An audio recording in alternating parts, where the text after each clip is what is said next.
Apa sebab turunnya surat Al-Kahfi ayat 32-44 dalam kitab tafsir Al-Munir dijelaskan. Ada pendapat yang mengatakan bahwa ayat ini diturunkan kepada dua orang bersaudara dari Bani Makhzum, Al-Aswad bin Abdul Yalail, dia seorang kafir, dan Abu Salamah bin Abdullah bin Al-Aswad, dia seorang mukmin, suami Ummu Salamah sebelum dinikahi Rasulullah SAW. Pendapat lain dari Ibnu Abbas radhiyallahu anhu, dua orang tersebut adalah dua bersaudara dari Bani Israel. Salah satu dari mereka ialah kafir bernama Furtus, dan satu lainnya seorang mukmin bernama Yahuda atau Kitfir. Mereka berdua mendapat warisan dari ayahnya sebanyak 8.000 dinar. Mereka kemudian membagi dua warisan tersebut. Orang kafir dengan uang tersebut membeli tanah ladang dan perkebunan, sedangkan orang mukmin justru menggunakannya di jalan kebaikan. Hingga perihal dua orang tersebut diceritakan Allah SWT. Dinukilkan dari Muqatil, dia berpendapat bahwa kedua orang tersebut adalah dua orang yang juga disebutkan Allah SWT dalam surat As-Saffat ayat 51. Berkatalah salah seorang di antara mereka, sesungguhnya aku dahulu di dunia mempunyai seorang teman. Kedua orang tersebut berasal dari Bani Israel, seperti yang disebutkan Ibnu Abbas radhiyallahu anhu. Surat Al-Kahfi ayat 32-44 adalah perumpamaan yang dibuat Allah SWT untuk kaum musyrikin dan golongan seperti mereka yang angkuh dan tidak sudi untuk duduk bersama kaum muslimin yang lemah dan miskin, serta berbangga-bangga dengan harta dan kekayaan mereka. وَاضْرِبْ لَهُمْ مَثَلَ الرَّجُلَيْنِ جَعَلْنَا لِأَحَدِهِمَا جَنَّتَيْنِ مِنْ أَعْنَابٍ. Wahai Rasul, berilah perumpamaan untuk kaum musyrikin yang memintamu untuk mengusir orang-orang mukmin yang berdoa kepada Allah pada pagi dan petang hari setiap waktu dengan penuh keikhlasan. Perumpamaan tersebut adalah keadaan dua orang laki-laki yang salah satunya Allah beri dua kebun anggur yang dikelilingi pohon kurma dan di tengahnya terdapat pertanian. Semua tanaman dan pepohonan tersebut sedang berbuah dengan kualitas terbaik, sehingga di dalamnya terkumpul bahan makanan pokok dan buah-buahan. Firman Allah SWT, وَهَفْنَهُمَا بِنَخْلٍ. Artinya, kami jadikan pepohonan kurma mengelilingi dua kebun tersebut. Kedua laki-laki tersebut adalah dua orang bersaudara, atau dua orang sahabat atau teman bisnis dari Bani Israel. Salah satu dari mereka orang kafir yang tenggelam dalam keduniawian, dan orang yang kedua adalah seorang mukmin yang mengesahkan Allah. Apa tujuan yang ingin dicapai dari perumpamaan yang ada dalam surat Al-Kahfi ayat 32-44? Dalam kitab tafsir Al-Munir dijelaskan, tujuan yang ingin dicapai dari perumpamaan ini adalah nasihat dan pelajaran. Lalu, keadaan orang-orang kafir yang sombong akan menuju kehancuran dan kebangkrutan karena kufur atas nikmat Allah dan bermaksiat kepada Allah. Sebaliknya, orang mukmin yang miskin senantiasa dalam ketaatan kepada Allah, kendati mengalami penderitaan dan kesusahan yang sangat berat. Allah akan memberikan balasan kepadanya berupa surga yang kekal dan abadi. Allah berfirman, "Kiltal jannataini atat ukulaha." Kedua kebun itu menghasilkan buahnya. "Walam tazlim minhu syai'a."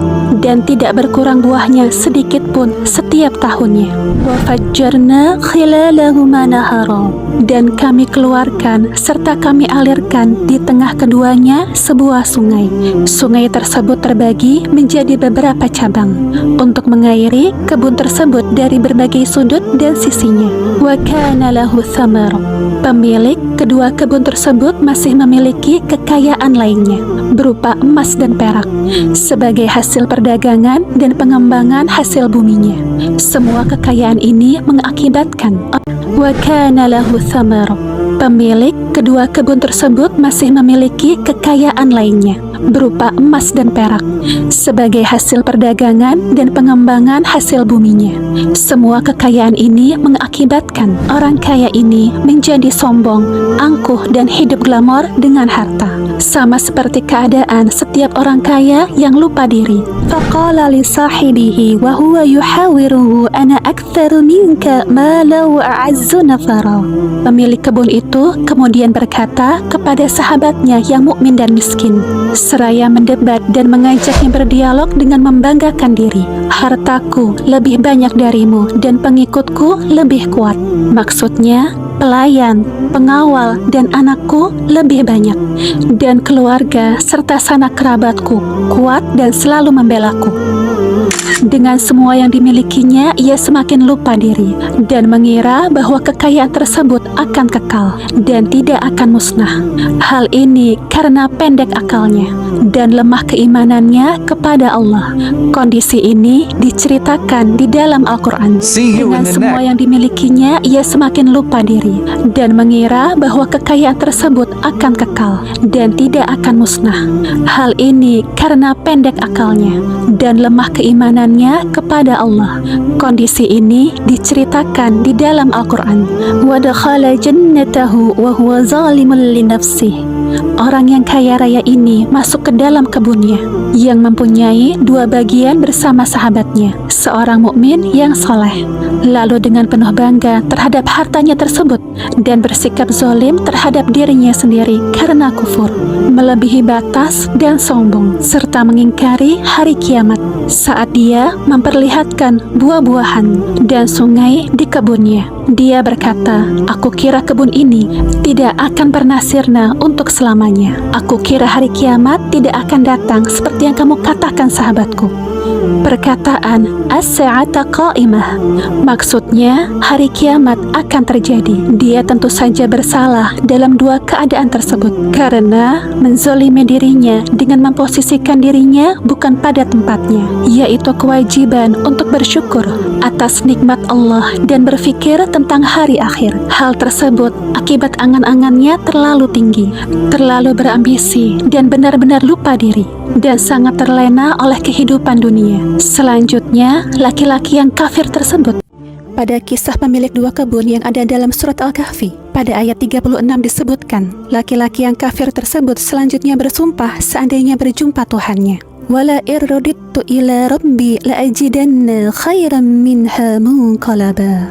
Dalam kitab tafsir Al-Munir dijelaskan, maksudnya adalah jika aku dikembalikan kepada Tuhanku sebagai sebuah pengandaian saja, seperti yang diklaim sahabatku, pasti aku akan mendapatkan yang lebih baik di sisi Tuhanku daripada apa yang aku miliki saat ini. Ini sebagai harapan kepada Tuhanku. Aku mendapatkan semua itu karena pengakuan terhadap kemuliaan dan kedudukanku di sisinya. Jika bukan karena kemuliaanku di sisinya, pasti Dia tidak akan menganugerahkan semua ini. Dan jika bukan karena aku memang berhak dan layak mendapatkannya, tidaklah mungkin Dia memberikan kekayaan kepadaku di dunia. Hal ini sebagaimana disebutkan dalam ayat lain melalui ucapan seseorang yang kafir, sebagaimana disebutkan dalam surat Fussilat ayat 50. Dan jika aku dikembalikan kepada Tuhanku, sesungguhnya aku akan memperoleh kebaikan di sisinya. Sahabatnya yang beriman menjawab perkataan tersebut dalam firman Allah. Qala lahu sahibuhu wa huwa yuhawiruhu akafarta billadhi khalaqaka min turabin thumma min nutfatin thumma sawwaka rajula. Sahabatnya yang mukmin menjawab perkataan tersebut